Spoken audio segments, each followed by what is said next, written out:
नहीं चलेगी, नहीं चलेगी, तानाशाही नहीं चलेगी, नहीं चलेगी, नहीं चलेगी। नरेंद्र मोदी मुर्दाबाद, मुर्दाबाद, मुर्दाबाद, आरएसएस मुर्दाबाद, मुर्दाबाद, मुर्दाबाद, एकता जिंदाबाद, जिंदाबाद, जिंदाबाद, एकता जिंदाबाद, जिंदाबाद, जिंदाबाद, हमारी लड़ाई जिंदाबाद, जिंदाबाद, जिंदाबाद, इंकलाब जिंदाबाद, जिंदाबाद, जिंदाबाद।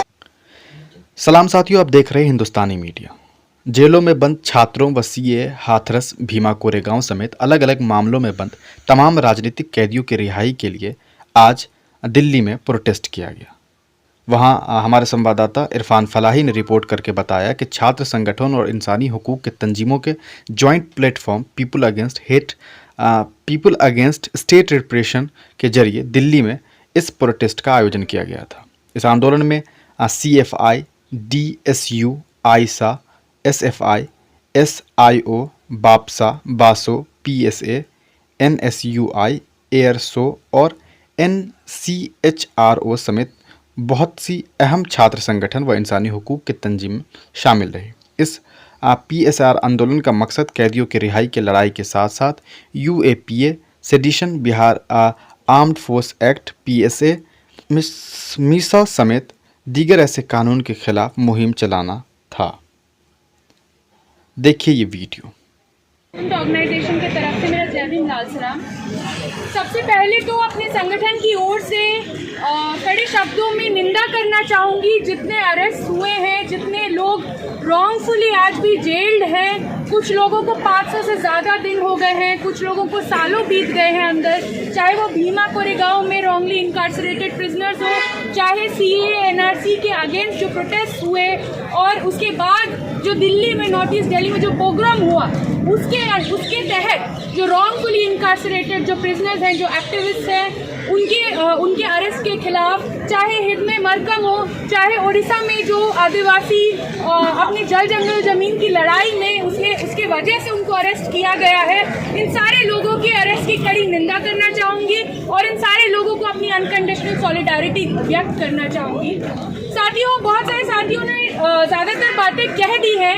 एक बहुत ज़रूरी बात बस मैं कहना चाहूँगी कि कुछ लोग कहते हैं कि ये जो कानून है, चाहे वो UAPA हो, चाहे सेडिशन हो, चाहे PSA हो, ये सारे कानून, चाहे आफ्स्पा हो, ये सारे कानून इस देश में बनाए गए हैं, वो जनता की सिक्योरिटी के लिए बनाए गए हैं, मगर जो हमारी सत्ता है वो इसका गलत इस्तेमाल करती है।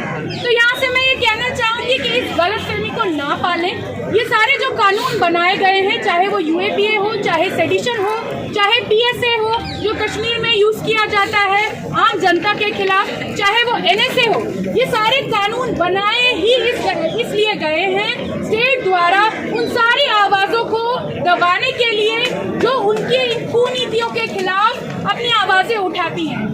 बहुत ज़रूरी है ये बात याद रखना कि अंग्रेज़ों के ज़माने में राउलेट एक्ट और सेडिशन एक्ट जैसी चीज़ें उन्हीं लोगों की आवाज़ों को दबाने के लिए इस्तेमाल की जाती थी जो उनके कॉलोनियल रूल के खिलाफ बोलते थे।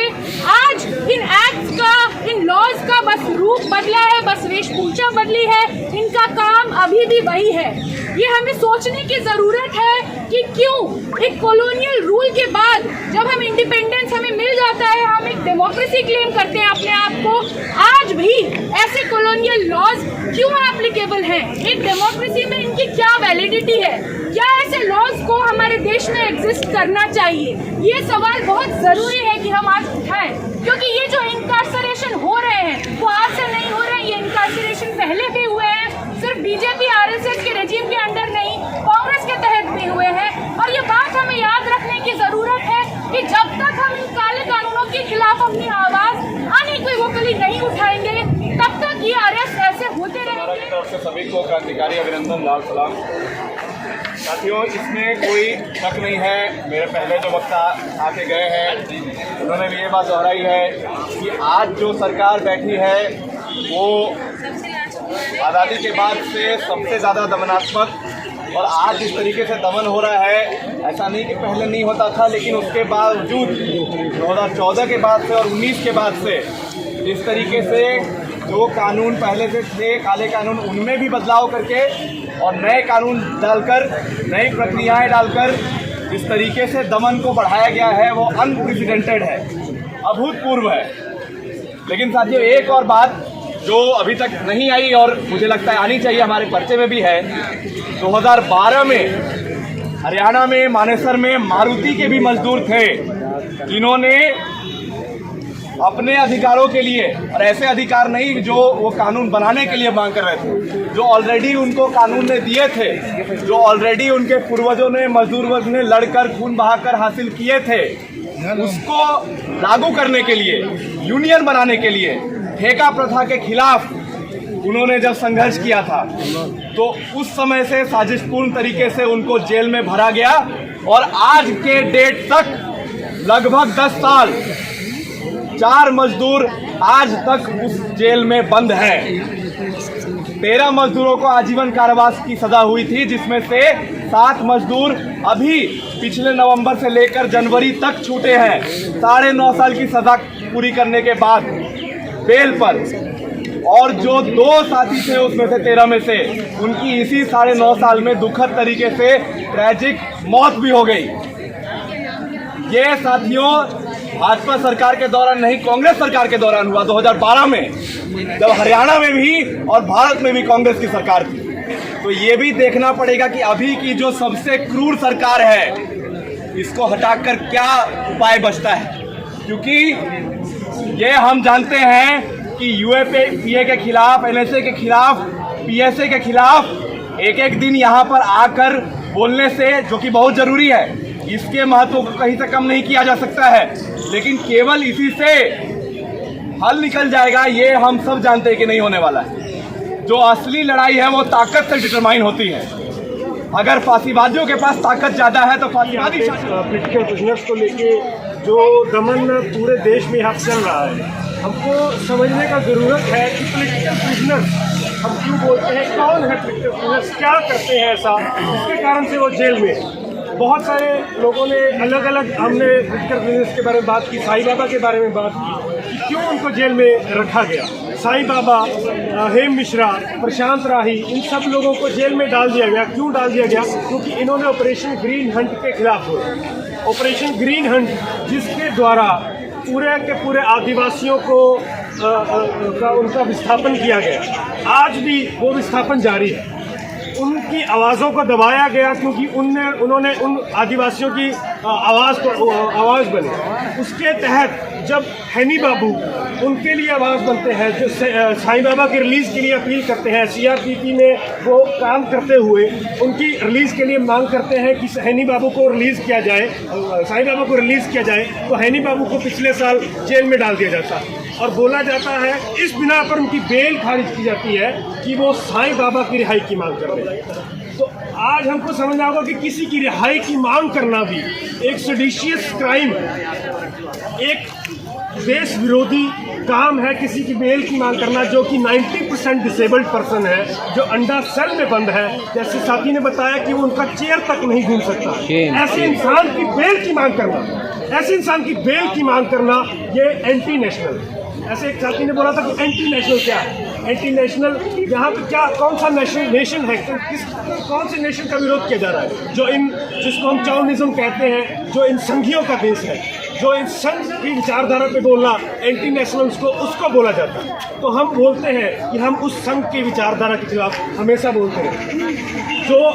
जो ये जुर्म कर रहे हैं, जो आज भी विस्थापन चल रहा है, ऑपरेशन ग्रीन हंट बंद करना पड़ा बहुत बड़े जन विरोधों के कारण, बहुत जन सैलाब के कारण ग्रीन हंट वापस मिलना पड़ा था। पर आज वही ग्रीन हंट फिर हमारे सामने खड़ा, वही ग्रीन हंट ऑपरेशन समाधान, ऑपरेशन प्रहार बन के हमारे सामने खड़ा।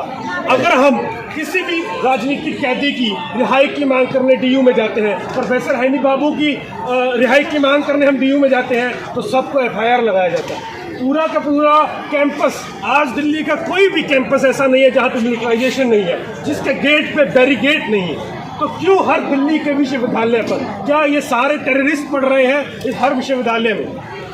क्या उनको कुछ कहने का, कुछ बोलने का कोई अधिकार नहीं है? क्यों हर जगह पे हर बेल की डिमांड पर जम करते हैं? आज कुछ दिन के बाद मार्च के अंदर जीएन साईं बाबा के पैरोल के हियरिंग शुरू होने वाली है। तो हम क्या वहाँ पे डिमांड करते हैं? हम डिमांड करते हैं कि उनको जल्द से जल्द बाहर निकालें। ये हमारा डिमांड।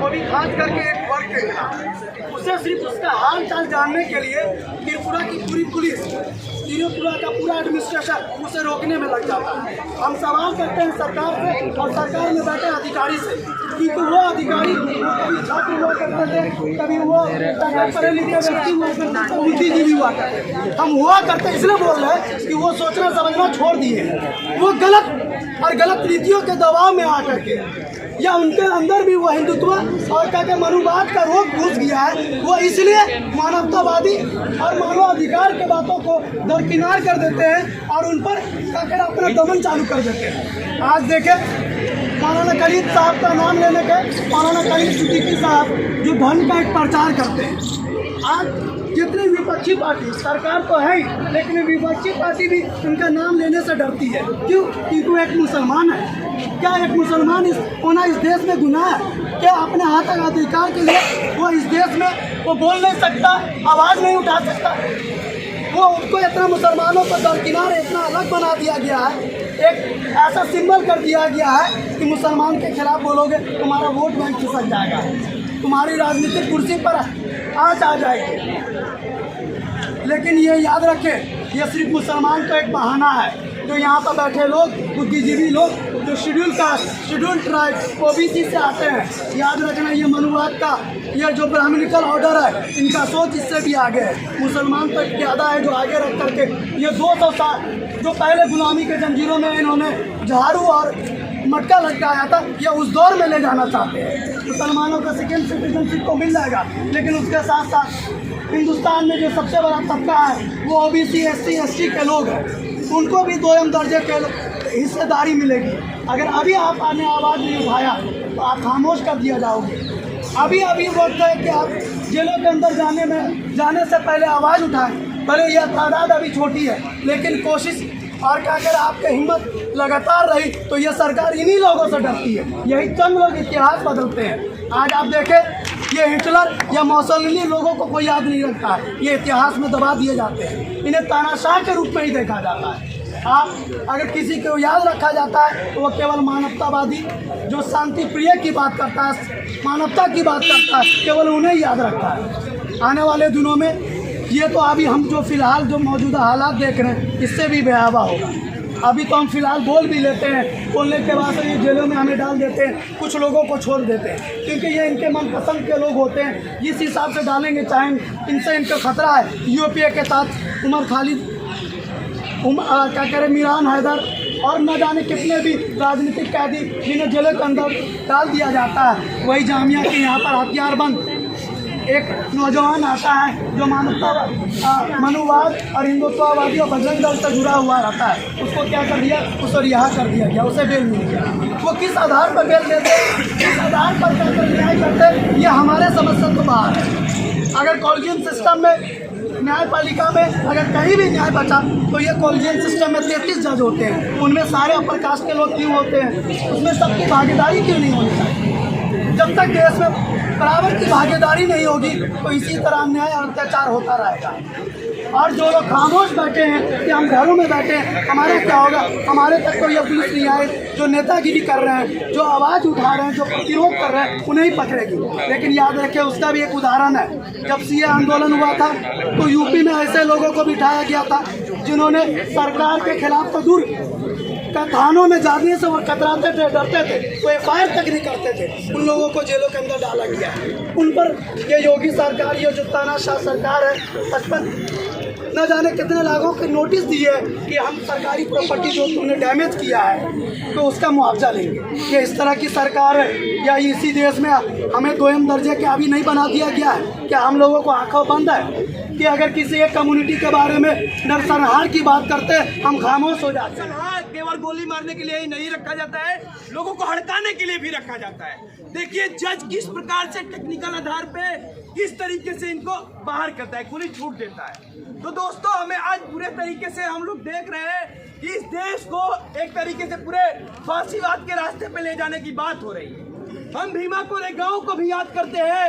इस भीमा कोरे गांव में भीमा कोरे की जो लड़ाई थी उस लड़ाई के 200वीं वर्षगांठ पे जब लोग इकट्ठा हुए थे, जब लोग उस दिन को याद कर रहे थे कि इस देश की महान जाति के लोगों ने बाजीराव पेशवा जो द्वितीय था उसकी सेना को हराया था, अंग्रेजों की तरफ से लड़ के हराया था।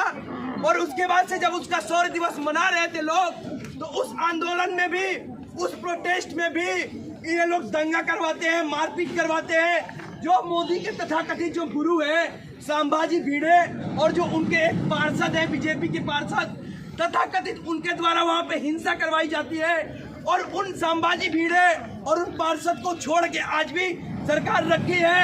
और हमें आज भी हम देख रहे हैं कि जो BK-16 के लोग हैं आज भी वो जेलों में बंद है। तो साथियों, यह एक पूरे तरीके से क्रम भारत की न्यायपालिका हो, भारत की जो जुडिशरी हो या भारत के अन्य भी जो भी प्रशासनिक संस्थानें हैं, इस पे हम समझ रहे हैं कि किस प्रकार से RSS और बीजेपी के लोग हावी हो रहे हैं। दोस्तों, इसी दिल्ली विश्वविद्यालय के एक प्रोफेसर है GN साईं बाबा। GN साईं बाबा शरीर से 90% विकलांग है, जो केवल सोच सकते हैं, ना वो चल सकते हैं, ना वो अपने से कुछ नहीं कर सकते, व्हील चेयर पे रहते हैं। उनको यही सरकार अंडा सेल में डाली हुई है। भाई 90% शरीर से विकलांग व्यक्ति से आपको क्या डर है कि उस व्यक्ति को आप अंडा सेल में रखे हुए हैं। तो साथियों, हम तमाम सारे जब एग्जाम्पल देखते हैं तो हमारे सामने एक बात आती है कि जो लोग भी इस देश के हक हुकूमत के पक्ष में आवाज उठा रहा है, जो भी इस देश के आदिवासियों के लिए, जो भी इस देश की माइनॉरिटी कम्युनिटी के लिए, जो भी इस देश में दलितों के लिए, वंचितों के लिए, पिछड़ों के लिए आवाज उठाता है, उसको जेलों में डाला जाता है। यहाँ तक ही नहीं, हम लोग बहुत सारे लोग अपोजिशन के बहुत लीडरों से असहमति रखते होंगे। बहुत सारे ऐसे लीडर हैं अपोजिशन के या जो लोग भी सरकार में आते हैं, उन लोगों को वो लोग लूटते हैं। लेकिन यही हमें समझना है बीजेपी को, यही बीजेपी है कि आजम खान जैसे लोगों पे उन पे लगाती है कि बकरी चुराए हैं, भैंस चुराए हैं और पता न कौन सी यूनिवर्सिटी बनवाए हैं, जिस यूनिवर्सिटी अवैध तरीके से बनी है। तो यह सरकार दरअसल अपोजिशन के लीडरों को भी उनकी जाति देख के, उनका धर्म देख के टारगेट कर रही है। इसीलिए हम लोग कह रहे हैं कि आखिर अगर हम लोग ज्यादा से ज्यादा संख्या में इकट्ठे होकर यदि हम लोग नहीं प्रतिरोध किए तो यह लोग RSS और बीजेपी के लोग और अमित शाह, नरेंद्र मोदी की जो टीम है, यह पूरे तरीके से इस देश को एक हिंदू राष्ट्र के तरफ ले जाने का लगातार प्रयास करेंगे। दोस्तों, हम अपने आप सभा की शुरुआत करेंगे और जो भी साथी आए वो 2-2 मिनट बोले। हम सबसे पहले आयशा से बुलाना चाहते हैं कि आयशा के साथी आए और अपनी बात रखें। आयशा बड़ा कर लो और साथी सब लोग थोड़ा गोला हम लोग बड़ा कर लें।